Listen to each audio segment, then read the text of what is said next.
Gracias por brindarnos el honor de su sintonía este miércoles 22 de mayo. Arrancamos con la información del día 82 de las campañas. Claudia Sheinbaum visitó Chihuahua, donde se comprometió a brindar apoyo al campo, becas a estudiantes y guarderías para las infancias. También dijo que establecerá universidades gratuitas en la entidad, con o sin el apoyo del gobierno local, al destacar que el acceso a la educación sin costo es un derecho que debe cumplirse en todo el país, y recordó que en 10 días México tendrá la oportunidad de hacer historia eligiendo a la primera mujer presidenta.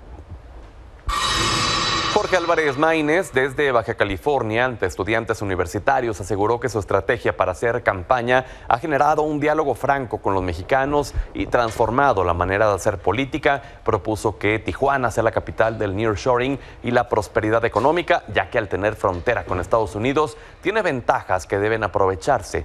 También dijo que se debe ver a la gentrificación de manera positiva y ocupar los recursos que miles de viajeros destinan al país para un mejor sistema de salud. Xochitl Gálvez estuvo en Durango. Ahí la candidata hizo un llamado a sus simpatizantes a salir a votar el 2 de junio, señalando que Claudia Sheinbaum ha amenazado con no reconocer los resultados electorales si no le favorecen, y la acusó de ser un peligro para la democracia con el Plan C de Morena. También se comprometió a resolver la escasez de agua en la región de La Laguna y aseguró que reconocerá los problemas hídricos del país como un asunto de seguridad nacional, invirtiendo en infraestructura y tecnificar al campo. Por cierto, hoy el presidente nacional de Morena, Mario Delgado, aclaró que el documento del Distrito Sur de Nueva York con la ficha de detención de un Mario Delgado difundido el día de ayer por Xochitl Gálvez se trata de un homónimo detenido por narcomenudeo. A través de un video en redes sociales, Delgado afirmó que el documento se ha utilizado solo para sostener las mentiras de la candidata Gálvez y acusó que continúan haciendo difamaciones en su contra, lo que demuestra que la derecha se hunde cada vez más. Cuando uno lee el documento, resulta que es la detención de un Mario Delgado, de un Daniel Cuevas y un Edward Rodríguez. Se trata de 3 narcomenudistas de Nueva York que trafican con fentanilo. Pero ese documento, como se trata de un homónimo, lo han utilizado para sostener la tesis que dijo la candidata del PRIAN.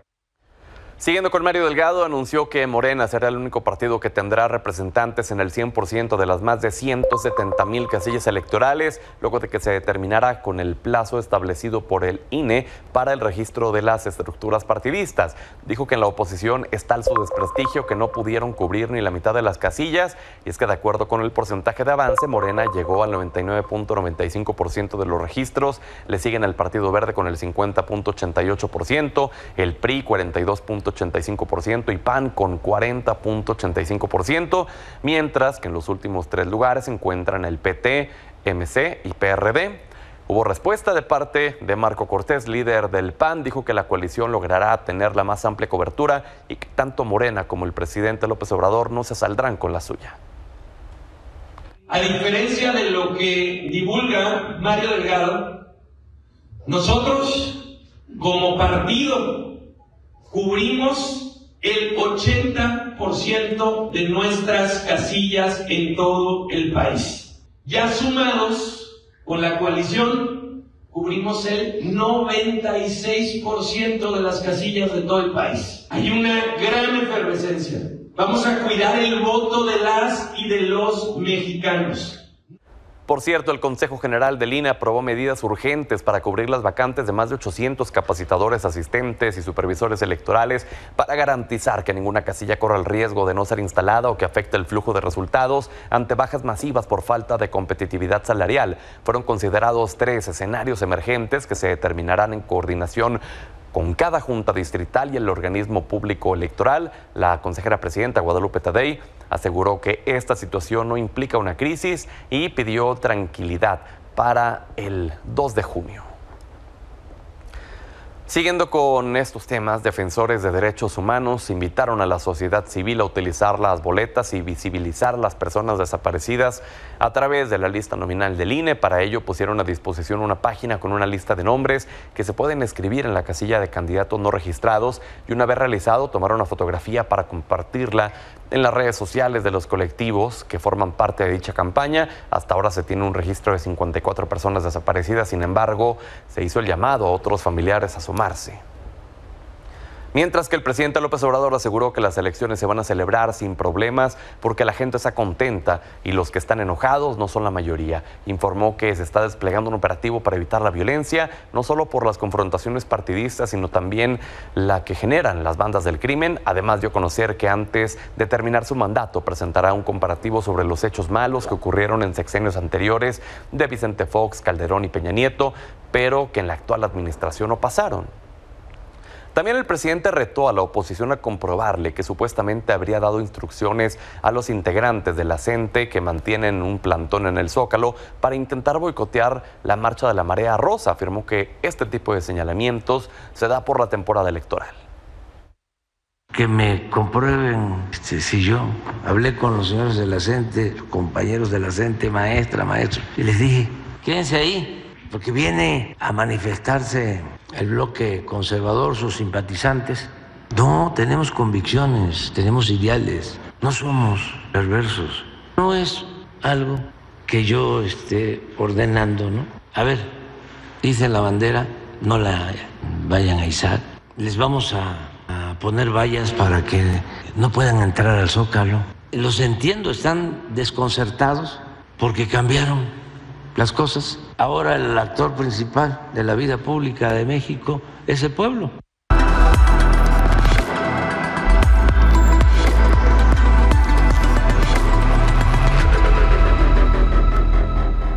Es miércoles de la data con Estefanía Veloz y nos da mucho gusto recibirla aquí en el estudio luego de unos meses ya en Argentina, en Buenos Aires. Sí. Bienvenida, Estefanía. Muchas gracias, Pedro. Y pues de regreso a hablar de lo que importa, que son las elecciones y específicamente los votos, porque hoy vamos a hablar del voto nulo y el papel que ocupa en la democracia mexicana, específicamente en los últimos 30 años que están por cumplirse en esta elección desde 1994. Yo sé porque yo nací en ese año.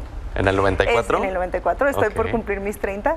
Llegar al tercer piso. Okay. Estas cifras que traigo. En 1994 se registraron 2.9% de votos nulos de 35.2 millones de votos. En el 2000 se registraron 2.1% de votos nulos de 37.7 millones de votos. Y en el 2006 se registraron 2.2% de votos nulos de 41.7 millones de votos. En el 2012 se registraron 2.5% de votos nulos de 50.3 millones de votos. Y en la elección que tenemos de ejemplo más reciente, en el 2018, se registraron 2.8% de votos nulos con 56.6 millones de votos. Pero hablando de estos 30 años que han pasado, habría que poner en contexto cuántas personas había en el padrón electoral en el 94. Y había 45.7 millones. Este año, para la elección del 2024, 30 años después, hay registradas 100 millones de personas para votar. No sabemos si van a votar más del doble, es muchísimo. Y no sabemos si van a votar todas, pero bueno, la cifra de que haya tantas personas registradas es muy valiosa. Que sería lo ideal, que pudieran votar todas, pero sabemos que el porcentaje de participación, pues, sería utópico pensar que sería el 100%. Sería muy bueno, pero no.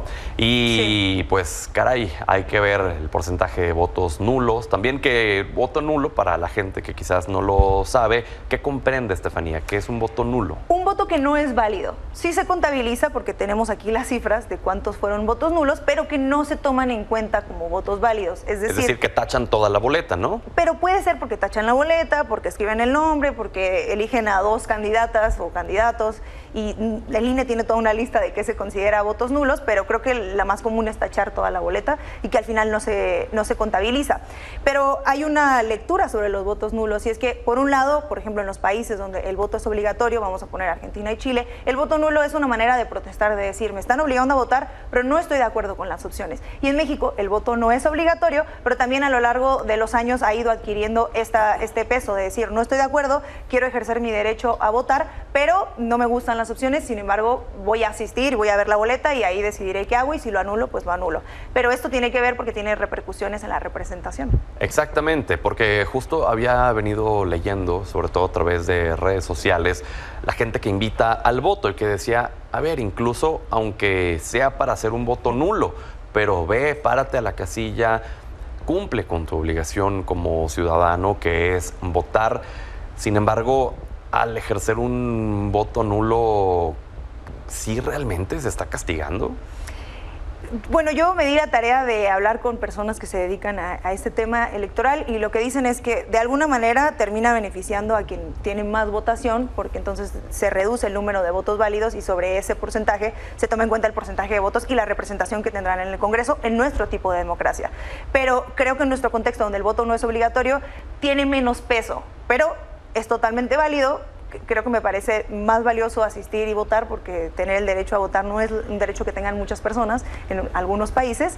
Así que el mensaje sí sería que salgan a votar, pero también explicar qué papel ha jugado el voto nulo en la democracia mexicana. Y de estos datos que te doy, el más importante es este. En 1994 hubo 2.9% de votos nulos, casi 3%, es muchísimo. Hablaba de un sentimiento que se tenía generalizado de decir, bueno, las elecciones son esto que ya conozco, donde gana el mismo partido, quizás sí voy a votar, pero no voy a hacer mi voto válido. Y luego viene la elección del 2000, que ya sabemos que es una elección que generó mucha esperanza, la conocida transición democrática, a reserva de lo que piensen algunas personas, y ahí bajó el porcentaje de voto nulo a 2.1, y luego volvió a subir, ya no volvió a estar más bajo que en el 2000. Sí es un reflejo el voto nulo de cómo se sienten las personas en un contexto electoral, de cuáles son las opciones con las que se sienten cercanas, y también de cómo decide México acercarse hacia las elecciones. Si es de una manera donde estamos todo el tiempo reiterando, vota, pero vota por tal candidato, o decir, votar es importante más allá de quiénes sean las personas que vayan a estar en la boleta, sino el derecho a votar. Y vamos a ver si en esta elección, que es tan importante y tan grande y tan histórica, sí se hizo campaña por el voto más que vota por un candidato o una candidata específica. Muy bien, Estefanía, ¿todavía vas a estar por acá la otra semana? Claro que sí, vengo a votar. Pues muy bien, entonces por acá nos vemos. Gracias. Muchas gracias, Pedro. Y este miércoles la Comisión Permanente nuevamente volvió a sesionar, donde el tema del tercer debate presidencial y los apagones en diversos estados dieron de qué hablar. Rafael López, cuéntanos lo que pasó. ¿Qué tal, Pedro? Muy buenas noches, es un gusto saludarte. Hoy en la Comisión Permanente del Congreso de la Unión se trataron diversos temas, entre los que destaca el debate impulsado por la mesa directiva sobre las supuestas mentiras que realizó la candidata Xóchitl Gálvez en el pasado debate presidencial del domingo pasado. Ante esta situación, las reacciones a este tema no se hicieron esperar y la senadora de Acción Nacional, Kenia López Rabadán, señaló que este sesgo político que presenta la mesa directiva representa el miedo que tiene el gobierno federal de perder la presidencia de la República y que mejor se deberían tocar otro tipo de temas en este recinto legislativo. Si te parece, vamos a ver la intervención de la senadora. Lo que no puedo aceptar es que en un agandalle ofensivo, violento, misógino, ustedes pongan en la agenda política de todo el país algo que sin lugar a dudas, primero no es cierto, y hay muchos otros temas más, como por ejemplo, este domingo, con 104 asesinatos, hemos tenido uno de los días más sangrientos del siglo. Además, los legisladores del PAN colocaron una pancarta gigante con la foto de Xóchitl Gálvez, acompañada con la leyenda "Ya ganamos". De acuerdo con los panistas, esta lona es una muestra de agradecimiento a todas las personas que salieron a marchar el pasado domingo hacia el Zócalo capitalino. En otro tema, el diputado de Movimiento Ciudadano, Carlos Alberto León, aprovechó la sesión permanente para solicitar la comparecencia del director general de la Comisión Federal de Electricidad, Manuel Bartlett, para que explique los motivos de los apagones en el país y, sobre todo, para que informe el estado que tiene el sistema eléctrico nacional. Por último, te comento que senadores de Morena celebraron la aprobación de la llamada Ley Sabina en el Congreso de la Ciudad de México, con la cual se busca sancionar a los padres deudores de pensión alimenticia en la capital del país. Bien, gracias Rafael por el reporte, el pendiente. Muy buenas noches, Pedro. Hasta luego.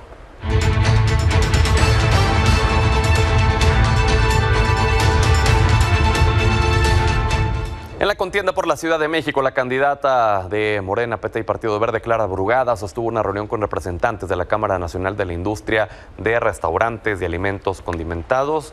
La abanderada morenista firmó un compromiso para fortalecer y mantener al sector como una de las estrellas de la economía en la ciudad y el país mediante la simplificación administrativa, profesionalización y desarrollo tecnológico. Salomón Chertorivsky recorrió la línea 12 del metro, donde recordó el desplome del tramo elevado que dejó 26 personas muertas hace 3 años. El emesista declaró que la sociedad merece gobiernos que den la cara ante la tragedia y ofrezca justicia a las víctimas. También encabezó un evento en la alcaldía Tláhuac en compañía de la candidata a esa demarcación.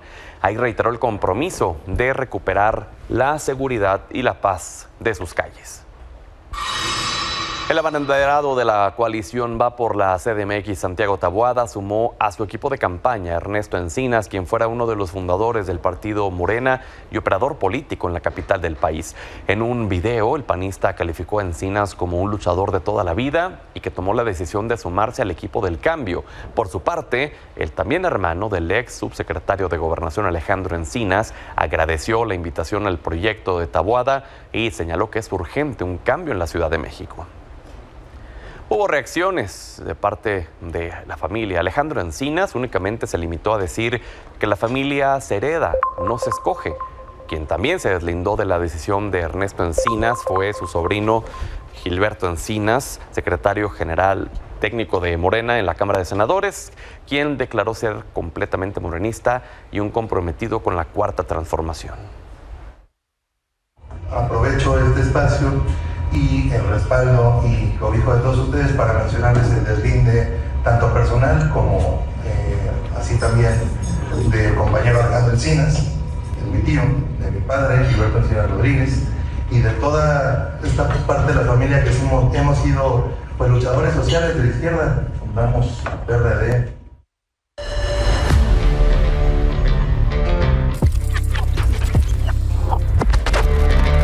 Es miércoles de Política Joven. Le agradezco a Sofía Otero, creadora de contenido de análisis político, Jimena Villicaña, coordinadora de la Mesa Temática de Juventud en el equipo de Xóchitl Gálvez, Carolina Illán, delegada de Jóvenes de Movimiento Ciudadano en CDMX, y Alexa Martínez, militante de Morena. Gracias a las 4 por estar aquí hoy.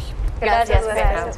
Pues estamos a miércoles y si en la permanente siguen hablando del debate, porque nosotros no. Entonces, a ver, un comentario respecto a lo que vimos en este tercer debate. Sofía. Bueno, mentiras, más mentiras de las dos candidatas y el candidato.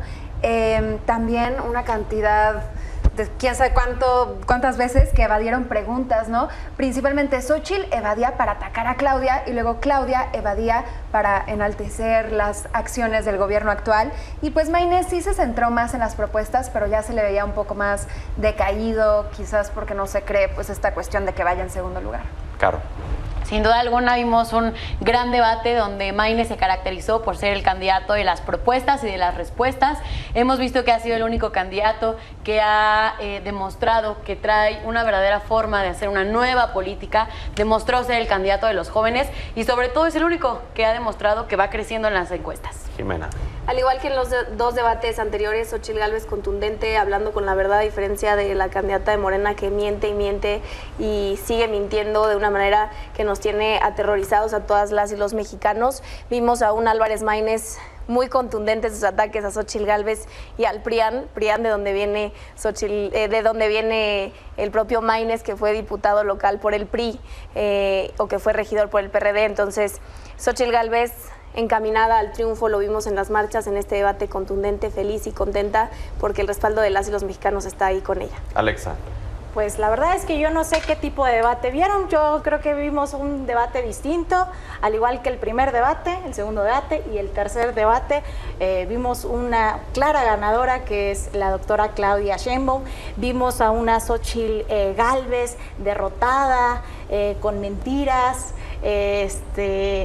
con insultos incluso, derrotada, mentiras y más mentiras. En cambio, a una candidata, a la doctora Claudia Sheinbaum, clara, segura y con propuestas. Sofía, en el conjunto de los tres debates, ¿este ejercicio a quién consideras termina favoreciendo más?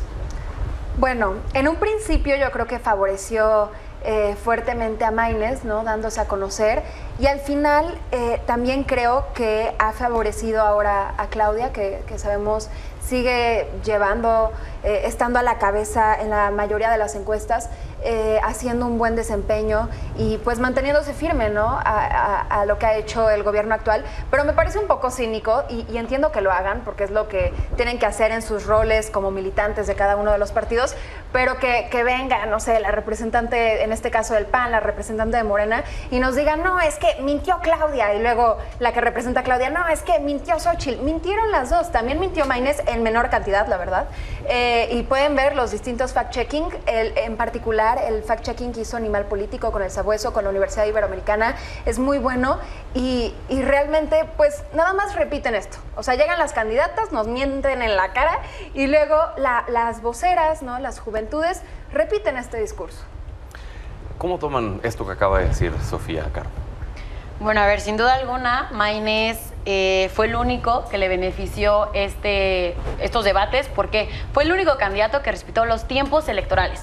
Mientras las otras candidatas ya estaban en campaña desde hace años, una ciudad abandonada, aquí las y los chilangos, digamos, si no puedo gobernar la Ciudad de México, que va a querer pensar que va a gobernar todo un país. Entonces, Maynes fue el único que siempre ha respetado la legislación electoral, por eso inició su campaña en los tiempos que eran establecidos. ¿Y mintió en el debate? Y a partir de eso, no mintió en el debate. Sí, pero por el contrario, por ejemplo, mientras las otras candidatas, mientras echaban la bolita de quién había robado más, quién había robado menos, Maynes únicamente es el candidato de las propuestas y de las respuestas. Sofía, tú lo que dices es que te puedo decir menos. Dos mentiras contundentes que hizo y sí dijo menos mentiras que las otras dos candidatas. Tengo una lista y nada más son los ejemplos que me cupieron en mi cuadernito en estas dos páginas. Maynes, por ejemplo, nos vuelve a decir que va en segundo lugar. Yo creo que hasta él sabe que es mentira. No hay una sola encuesta a nivel nacional que le dé la victoria. Está el ejercicio democrático que hicieron las universidades, pero a nivel nacional con otros sectores de la población no existe. Luego dijo que México es el 9º país con más personas en pobreza, y eso es falso. En los índices internacionales ocupamos el lugar 70. 9º, 70, ¿no? Entonces, bueno, ahí igual y se le fue, igual y no fue con malicia. En cuanto a Xóchitl, una mentira que se hizo bajísima cuando dice que Claudia derribó una iglesia, evidentemente para demonizarla, ¿no? Como una mujer con ascendencia judía. Es una forma de hacerle un guiño a su base panista más religiosa, pero pues al final no suma. Y Claudia... Espera, antes de que pases con Claudia, claro. Jimena, ¿qué respondes a este señalamiento de mentira que señala Sofía? Primero, decirlo, a ver, Jorge Álvarez Maynes ha mentido todo el tiempo. De entrada, cuando te presentas como la nueva política, pero a tus 38 años de edad ya te beneficiaste de 5 partidos políticos distintos, regidor del PRD, diputado local por Nueva Alianza, Partido Verde, por el PRI y ahora haciendo la de Esquirol del Movimiento Ciudadano, porque efectivamente, como dice Sofía, mentir de manera descarada a tus seguidores diciendo que estás en un falso segundo lugar cuando sabes que estás muy lejos del segundo lugar. Lo nuevo no implica estar en un partido u otro. Lo nuevo es hacer la nueva forma de pensar. La nueva forma de política de los jóvenes. Eso es lo nuevo. Imagínate que tu propuesta para la juventud sea eso, o sea, fraccionar el voto. Pues hablaron los universitarios por algo mejor que salió en el segundo lugar. Movimiento Ciudadano que se ensancha el pecho de señalar al PRIAN y a la vieja política, otra de las grandes mentiras, la vieja política. ¿Qué vieja política? Dante Delgado, fundador de Movimiento Ciudadano, que fue exgobernador priista, estuvo en la cárcel e íntimo amigo de Andrés Manuel López Obrador, el propio Álvarez Maynes, que viene de estos 5 partidos, o peor aún, porque lo único que han podido decir a lo largo de estos 3 debates en contra de Xóchitl Gálvez es que es la candidata del PRIAN. Jimena. Pero PRIAN, pero que está en la cabeza del el peor barco. prianismo y rancio y terrorífico que ha hecho tanto daño al país en la historia, hoy está disfrazado y vestido de morena bajo el amparo del presidente. Oye, ahí Jimena, tienes aún... y respecto a lo que señala Sofía, ¿mintió o no mintió Xóchitl Gálvez? En la iglesia, pues yo no considero que haya mentido. Xóchitl Gálvez tiene las pruebas y al final pues fue muy polémico esto de la falda de Claudia Sheinbaum y la gente lo malentendió como diciendo que Xóchitl Gálvez venía a proponer toda esta idea religiosa, pero lo que ella está diciendo es cómo utilizas la fe de las y los mexicanos cuando es una fe que no compartes para estrategia política. Al igual que pero ella. Xóchitl Gálvez sí es católica. Ella es católica. Claudia Sheinbaum no es católica. Y digo, no voy a entrar en este debate, pero ¿Y es más valioso que nuestra próxima presidenta sea católica? Por supuesto que no. Es que el tema central es que Xóchitl Gálvez no atacó que sea católica o no, sino que uses la fe. Que derribó una iglesia. Que uses la fe de las mexicanos. A ver, vamos ahora con lo que ibas a señalar de Claudia Sheinbaum para que pueda responder Alexa. Bueno, Claudia, entre otras cosas, presumió que se desprivatizó el sector salud. Los datos muestran que, por ejemplo, una comparativa entre lo que gastaba un mexicano o una mexicana en 2018 versus 2022. En 2018 en el sector privado gastábamos 1,028 pesos versus 2022 1,345. Entonces no solo se mantiene igual, sino que sube. ¿Por qué? Porque no están consiguiendo la atención médica que necesitan en el IMSS. Entonces se tienen que ir al sector privado. Hay una mentira, ¿no? Y luego toda la cuestión de la prisión preventiva oficiosa, diciendo que si se quita, entonces van a salir libres 60,000 peligrosos delincuentes. Son personas que están ahí sin una sentencia. Y me parece muy, muy delicado que como una persona que se define de izquierda, pues caiga en este discurso carcelario, ¿no? Que es profundamente de derecha. Alexa, ¿qué le respondes? Mira, claramente no, la doctora Claudia Sheinbaum no fue la candidata que una de sus primeras propuestas fue crear más cárceles en un primer momento. Y yo creo que el debate aquí se debe de centrar en quién se queda en el segundo lugar. Creo que eso es lo que estamos viendo en estos momentos. Estamos viendo también una discusión bastante bochornosa, pero eso sí, aceptan quién está dentro de este primer lugar, que es la doctora Claudia Sheinbaum, y por eso creo que aquí la discusión es por quién se lleva el segundo lugar. Y a mí también me parece aún más bochornoso que hoy vengan aquí a atacarse entre el PRIAN y el MC, cuando hace unos días veíamos a Alito Moreno rogarle la declinación a Álvarez Maínez, y ahora a Vicente Fox también le están ahí rogando que por favor se decline de acuerdo contigo. en favor de Maínez. Me parece a mí realmente bochornoso que hoy vengan a hablar mal de las y los candidatos cuando les estás rogando que declinen en tu favor. Y bueno que aceptan que la doctora Claudia Sheinbaum va a ser la próxima presidenta de México y que ella dio el corazón y que va a ser la próxima presidenta de México. Queda una semana prácticamente ya para el cierre de las campañas. ¿Qué podemos esperar? Ustedes como juventudes, representantes de Maínez, de Xóchitl, de Sheinbaum, y tú como representante partidista de los miles de jóvenes que no se identifican con algún partido, ¿qué les gustaría ver en esta última semana, Sofía? Civilidad. Creo que no lo vamos a tener, pero me gustaría que se trataran con un par de gramos de respeto, un poco menos de guerra sucia, un poco menos de esta publicidad en la que se están atacando mutuamente, que si MC, por ejemplo, es el PAN naranja, o que si es fosforena, o que si ustedes van a quitar los programas sociales, o que si, ¿no? Entonces, ver un poco menos de eso, centrarnos en las propuestas que ya hicieron. Lamentablemente, pues no creo que esto suceda. ¿Caro? Pues sin duda alguna espero que Jorge siga recorriendo más universidades en esta última semana que queda, que los jóvenes ya despertamos, sabemos que la mejor opción es Jorge Álvarez Maínez y que este próximo 2 de junio es el partido final y se sabe que Jorge Álvarez Maínez va a dar una goliza. Jimena. Contundencia, y vimos a la ciudadanía emocionada, movilizada ante este descontento con este desgobierno, pero sobre todo manifestando su voluntad y de apoyo a Xóchitl Gálvez. Me parece risible que digan del segundo lugar cuando la candidata de Morena terminó el debate hablando de un posible fraude electoral. Tienen muchísimo miedo, que aparte fraude electoral, si ellos tienen de su lado al personaje responsable del fraude electoral más importante en la historia de este país, que fue priista Manuel Bartlett, están hablando de fraude electoral porque saben que Xóchitl Gálvez ya rebasó, saben que Xóchitl Gálvez va a ganar este 2 de junio con el apoyo de las y los mexicanos que salieron a manifestar su apoyo este domingo pasado, más de 1 millón de mexicanas y mexicanos en distintas ciudades del país. Eso ya nadie lo para, la ciudadanía está convencida, no tiene miedo, y este 2 de junio vamos a ganar. La batalla va a ser el 3 de junio cuando el presidente no reconozca el triunfo. Alexa.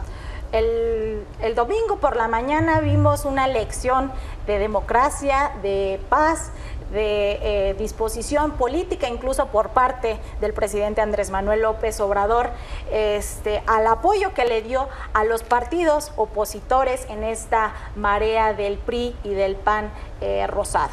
en ese sentido, contrario a todo lo que lo que estás aquí comentando, donde fueron violentos, donde se vio acarreo, reparto, hay videos, repartos de chalecos rosas, reparto de playeras del verde, donde agredieron a otros. Agredieron a una reportera de Latinos. Reporteros, a los maestros que previo estaban manifestándose en la plancha capitalina. Entonces yo creo que eso es una lección de democracia que hoy el presidente Andrés Manuel nos da aquí, y hay una pequeña disminución, claro que es una disminución que ha venido teniendo, pero me da gusto que hoy muestren sus colores como tal y que no se oculten detrás de un rosa. Ahora, basémonos en que iniciaron esta marea rosa en defensa del INE, cuando vemos ahí a Norma Piña, presidenta de la ministra, reuniéndose en lo oscurito, en cenita.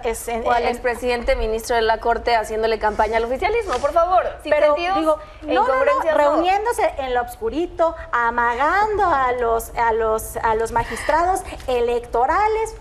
Digo, no sé de qué trataba esa cena privada con Alito. Lo que sí nos queda claro, lo que sí sabemos que lo único que estaban expresidente ministro de la Corte, Arturo Saldívar, tiene denuncias por hostigamiento. Vamos a escuchar a Jimena ahora. Lo que sí queda claro, lo que no queda en la especulación de lo que fue, lo que sí queda claro son las denuncias que tiene el expresidente ministro de la Corte, Arturo Saldívar, que hoy hace campaña para Claudia, de denuncias de acoso, hostigamiento a jueces para que votaran a modo de como quería el presidente, y el propio presidente en una mañanera lo confesó, que él le hablaba a Arturo Saldívar para que pudiera acomodar las votaciones de jueces y magistrados. Eso es lo que sí sabemos. Eso es algo que dijo el propio presidente de la República. Y la otra cosa que sabemos es que este 2 de junio Xóchitl Gálvez va a ser elegida por las y los mexicanos como la próxima primera presidenta de México.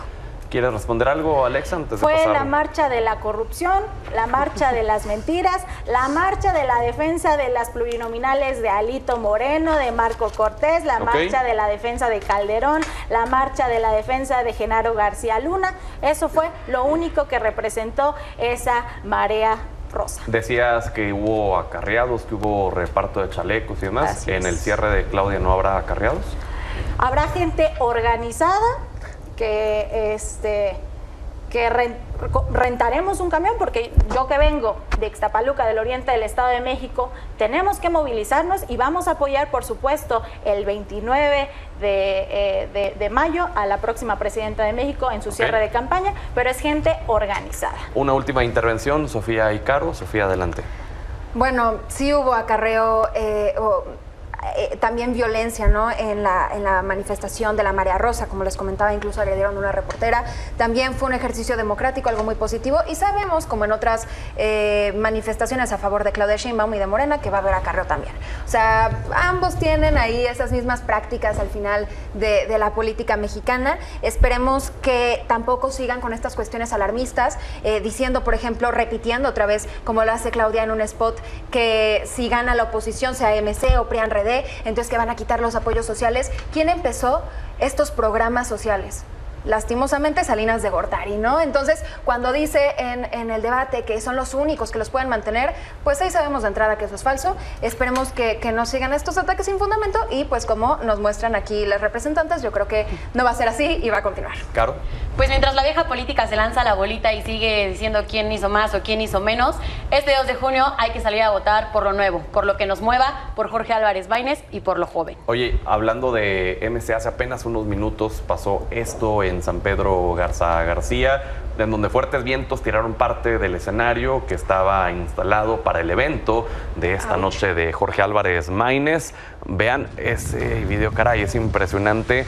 En este cierre de campaña de Lorena Canavati, candidata de MC para la alcaldía, se desconoce si hay alguna afectación, pero bueno, por el momento ya trasciende este video, ya está circulando y ahí vemos cómo tuvieron que correr. Vemos al propio Jorge Álvarez Maínez teniendo que correr y ahí está ya el momento posterior al video anterior que vimos, donde ya está en el suelo la estructura de esta pantalla y pues así, entonces el viento tumbó la pantalla del evento de Jorge Álvarez Maínez. Gracias a las 4 por haber estado con nosotros hoy. Nos vemos la siguiente semana. Gracias, Pedro. Vamos a la pausa y regresamos.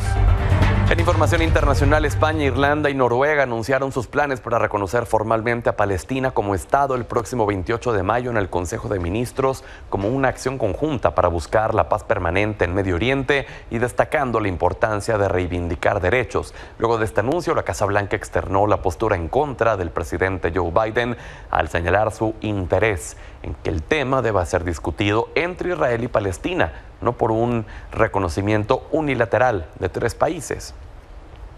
Por su parte, el ministro de Exteriores de Israel informó que ordenó la retirada de sus embajadores en Irlanda y Noruega como un mensaje de que no permanecerán en silencio frente a quienes quieren poner en peligro la seguridad. También consideró que la medida de reconocer a Palestina como un Estado es una injusta memoria para las víctimas de la guerra, postura a la que se sumó el portavoz del gobierno israelí.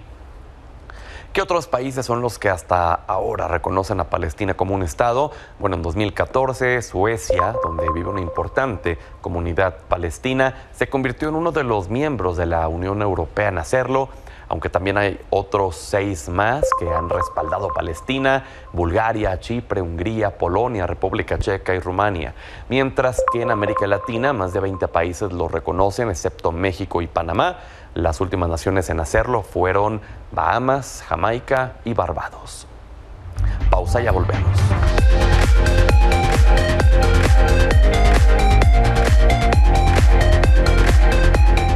Bienvenido, Fernando Santillanes. ¿Con qué nos vas a sorprender esta semana? Pedro Gamboa, sin duda la inteligencia artificial, bueno, ya está en absolutamente todo lo que hacemos. Ya estaba, pero de manera más presente, la llamada inteligencia artificial generativa o GenAI. Microsoft presentó nuevas computadoras. ¿Y cómo crees que se llaman? Bueno, pues no nada más son laptops o PC, ahora se llaman Copilot Plus. ¿Por qué?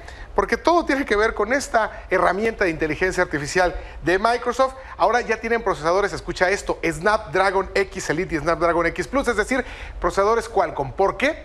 Porque estas computadoras, mucha de la inteligencia artificial que utilizan, no necesitan conectarse a internet, no necesitan de la nube, sino se están cada hora, porque va prácticamente grabando segundo a segundo. ¿Qué es lo que hace en tu computadora? Está despertando pues algo de inquietud, porque en Europa, en Londres, ya están diciendo queremos investigar esto, porque cómo Microsoft va a proteger la privacidad de algo que va a estar grabando todo lo que hagas, cada archivo, cada página que visites. Veremos qué pasa. Pero eso no es ya normal. O sea, no se genera en el historial. Sí, pero en aquí todo eso. literal es qué tecla apretaste, qué escribiste, qué viste, y al final del día pues hay unas cuestiones de privacidad que quieren ver cómo funciona, porque insisto, aunque todo se hace dentro de la computadora por el procesador, quieren revisarlo. Computadoras Asus, computadoras Dell, computadoras Samsung, computadoras de muchas marcas, veremos que ahora se llaman Copilot Plus. Es que, a ver, por ejemplo, los lentes que tú y yo traemos tienen un registro de todo lo que se dice cuando le hablas al lente. Pero es cuando tú decides. Aquí, en cuanto le enciendes, es ¿cuántas veces entré en mi computadora tal día? ¿Qué páginas visité? ¿Cuántas fotografías con un coche de color azul vi? Órale. Es demasiada información la que va a compilar para darte una mejor herramienta, pero veremos si la privacidad se cuida al máximo. Pues muy bien. Fernando Santillanes, gracias. Nos vemos la próxima semana. Y gracias a usted por habernos brindado el honor de su sintonía. Hasta mañana.